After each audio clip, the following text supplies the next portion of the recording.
has served with Youth with a Mission for over 30 years, and most of that time embedded in a Latin American context while focused on mobilizing the global church to reach the least reached.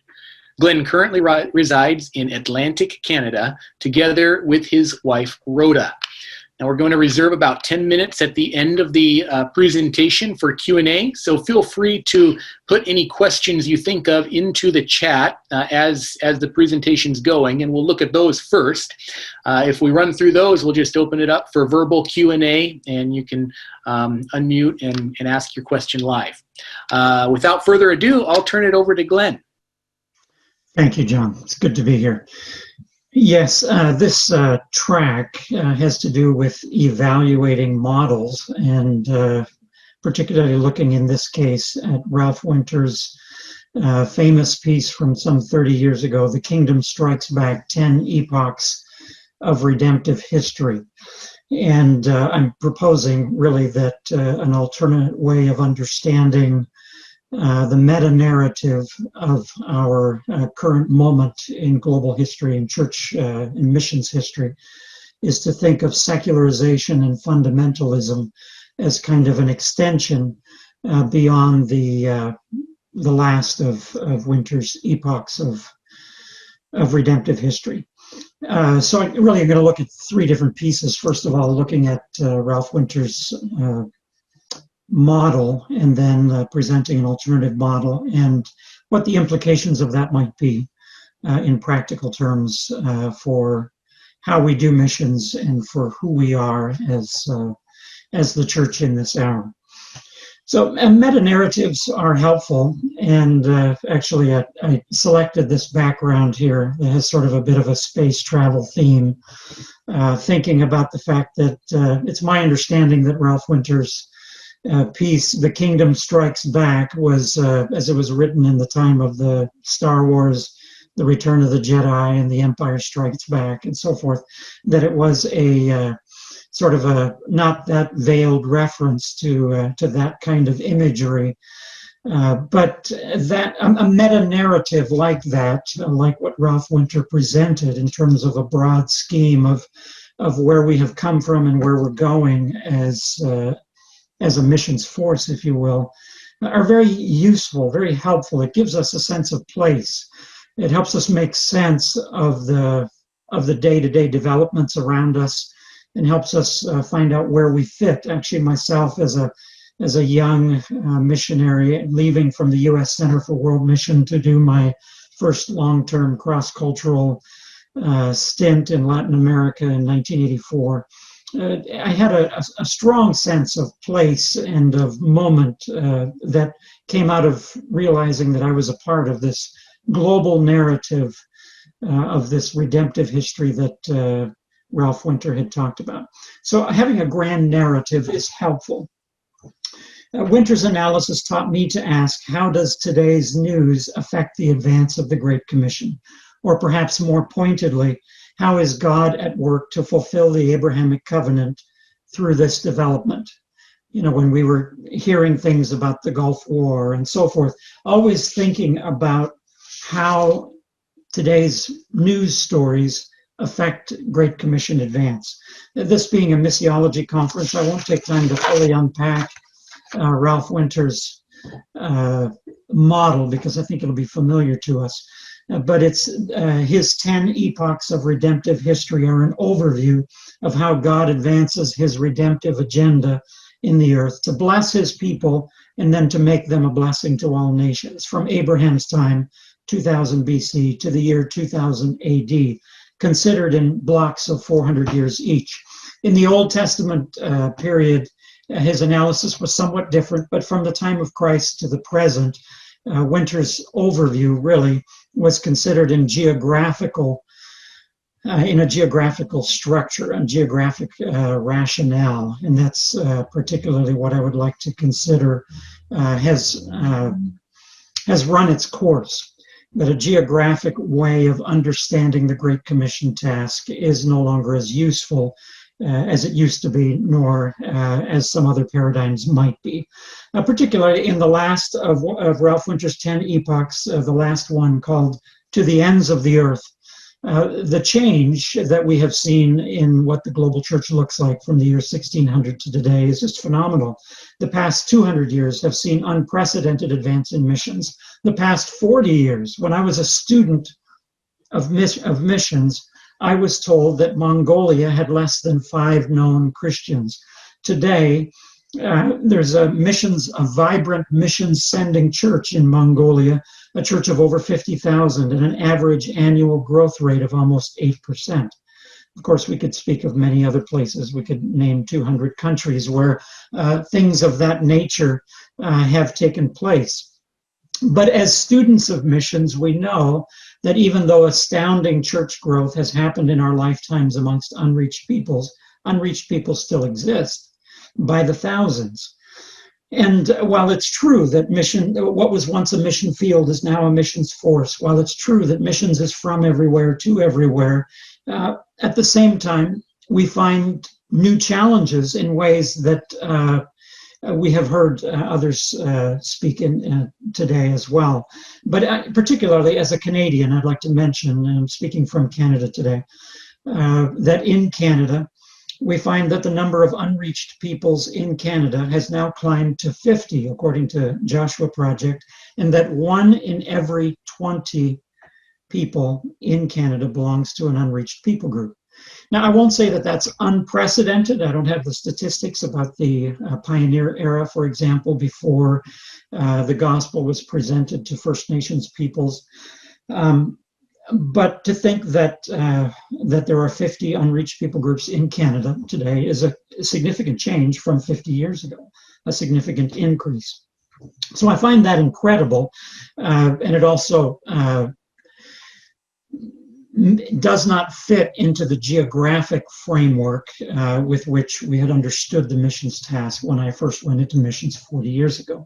I find it troubling on a number of levels. I find it troubling because of Christian Canadians' cultural values, those members of historically unreached people groups might be no more likely to be exposed to the gospel next door to us in Canada than they were in the 1040 window. That bothers me. And secondly, I find it troubling that even those Canadians who don't officially belong to an unreached people group might not be any closer to the gospel in spite of the accessibility that they are understood to have. So it doesn't seem to be as much about geography anymore, at least in North America. But I think that is also quite true in a lot of other places. A geographical framework or a geographic paradigm for missions is inadequate for the day in which we live. And so the greatest barriers to the reaching of the unreached today might be best understood not as geographic, but as conceptual, as relational or even affective within a globalized, media-connected world with a widely shared trade language and popular culture. In our classic understanding, a people group is defined as the largest group within which the gospel can spread as a church planting movement without encountering barriers of understanding or acceptance. What are our new barriers of understanding or acceptance? I'd like to suggest that we could think of this perhaps in terms of relational geography. What are our new barriers? Much has been written about secularization, and I wasn't present, but I think 3 years ago, the EMS conference focused on secularization. And I think that secularization does provide a framework for what we need to consider. But I think it's only part of the equation. I think it's only part of what we need to understand.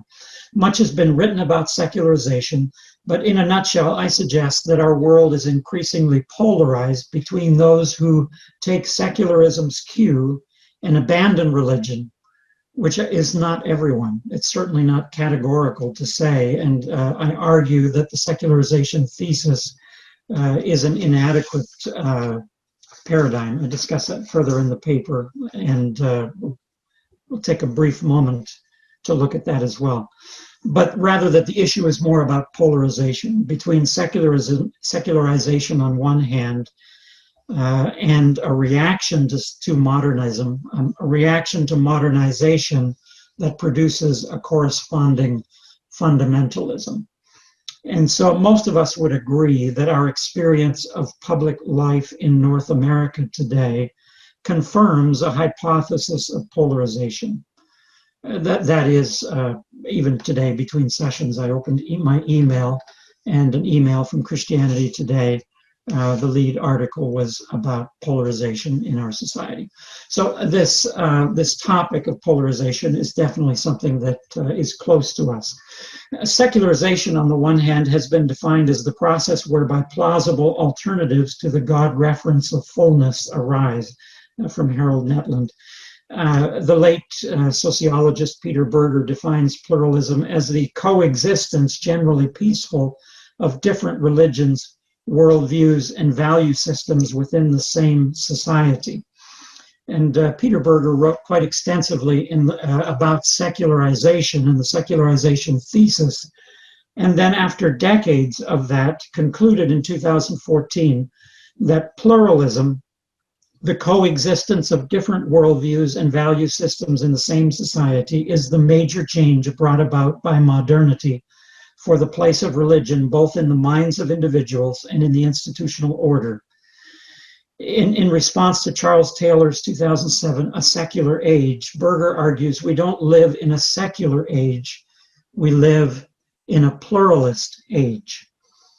As against his own earlier work, Berger says, we thought that modernity invariably means a decline of religion. It took me more than 20 years, he said, to conclude that the theory is empirically untenable. He calls the evidence overwhelming. And he goes on to say the world today is as religious as it ever was, in places more so than ever. In that assessment, Berger echoes the missiological research of Johnson and others, who contend that despite increased modernity, the world has in fact become more religious. They note that the percentage of the global population that self-reports religious affiliation increased between 1970 and 2010 from 80 to 88%, and that rather than decreasing, this number is expected to rise further to over 91% by 2050. Now, of course, how those who self-identify as religious, how they perceive that religious affiliation, or what they understand by what they mean by saying I'm religious, is of course subject to varying definition. So, where are we in this process? Of course, we live in a much more pluralistic society. What Peter Berger has affirmed is that in the West, particularly, it's not just that pluralism hasn't existed before. It has existed, for example, in the ancient Mediterranean, in places like Spain and along the Silk Route and so forth. Pluralistic societies have existed. But what's different today is that in today's case, secularism is one of the options, together with various religious convictions within a plural society. And Western urban communities now commonly have mosques and Buddhist temples alongside Christian houses of worship. And how do Christians tend to respond to that pluralism?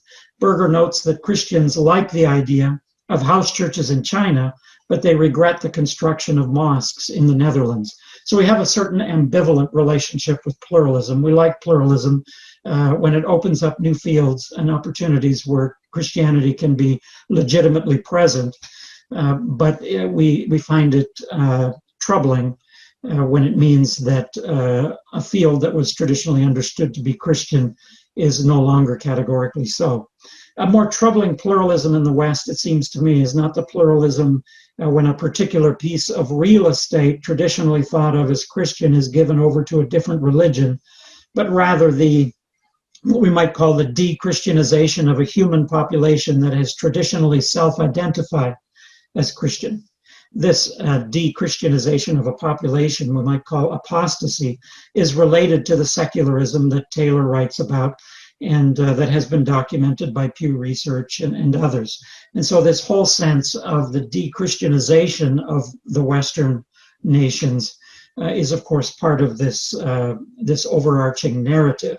And that's where we see an increasing polarization between an ethnic population that had traditionally affiliated with Christianity, where now we see streams where cousins and relatives and neighbors are going down divergent streams of self-understanding and of understanding the society in which we live, in which we find ourselves on the opposite side of divisive moral and political issues and conversations.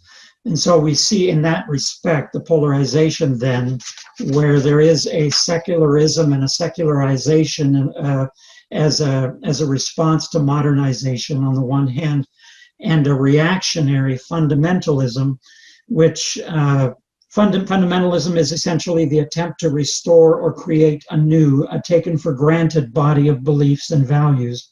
In other words, fundamentalism is always reactive, and what it reacts against is precisely the aforementioned relativization process. Now, what's fascinating in the research is that we see this in pretty much all of the major religious blocs. So there is fundamentalist and secularist or modernist expression within the Muslim community. There is similarly within the Hindu community, within the Buddhist community. So you see, and obviously within Christianity. So we see these divergent expressions, responses to modernization, responses to secularization, and varying degrees of reaction to them. So within this, and if polarization then could be understood as the theme that all of these contexts have in common, then what might that say to us about the appropriate posture of those who represent Christ in this hour? If polarization is the attitude of the day, is the spirit of the day, then what does that say about how we should respond? And so the academic sources confirm what we know in our guts to be true. Conservative reactions to secularization's relentless impact on culture are evident on every continent and in every major population and religious bloc. This tension manifests on occasion as violence or as shouting matches in houses of government, but perhaps more commonly and significantly as silence between old friends unable to get past a difference of opinion. So where do we go from here? I suggest that the best posture is summed up in an acronym that I'll unpack here briefly within the word hope. In the spirit of Winters, The Empire Strikes Back, which what I appreciated about his article was that within each of the time periods that he looked at, there was an appropriate spirit in which it was considered the wisest way to respond at this time is in this way. And in that same spirit, I'd like to suggest 4 words to characterize our witness in this epoch to spell hope. The first is hospitality. This is the first word, and not for nothing, considering its importance. And I was glad to see that I'm not the only one speaking about hospitality today. As Christians, we must resist the temptation to pull away from those whose convictions conflict with ours. Hospitality is fitting, as commanded of leaders in Scripture, and as a catalyst to so much more. An estimated 3 out of 4 international students never set foot in a North American home during their time here. And in a 2020 world turned in on itself, international students and other newcomers will be more impacted than ever by the welcoming embrace of Christian hospitality. On this point, we have much to learn from the global church. The second letter, O, openness. If we think as polarization as something of the spirit of the age, openness could be its antidote. Openness does not mean that one has no moral convictions or refuses to stand for anything doctrinally. The openness I commend here is a willingness to engage friendships with those who are different and to welcome people into community, to give them space to belong before they believe and behave. Already 5 years ago, Johnson and Zurlo told us that the most important mission statistic of our day is that 85% of the world's Muslims, Buddhists, and Hindus do not personally know a Christian. Even in the face of unprecedented migration and interaction of diverse peoples around the globe, this troubling statistic is not expected to drop below 80% in the next 30 years. I find this Incredible. It is one thing for this to be true of those who live far from us, but what about those who have moved into our cities and work with us? Can we make them our friends? And what about those of our own ethnicity whose belief systems and political commitments are offensive to us? Those who are planning to vote for the other guy. The openness I commend here might be best understood as the posture of a student of missions attempting to exercise here at home that proactive adjustment that would be expected of a missionary on the field, to adapt to the context without compromising the message, full of grace and truth as Jesus was. P, practical presence. Historians tell us that key hinge points in which the early church got significant forward traction in winning the Roman Empire came as Christians were present and active in times of crisis, such as the two devastating epidemics in 165 and 251 AD, when others who had the option to do so fled the cities to the countryside. It is imperative to be present and to serve the physical needs of the hurting around the church, to make a local impact relationally based. In our prosperous but very individualistic society, people fall through the cracks. Civil authorities are at a loss to deal with some of our social ills, and the church's practical help is appreciated.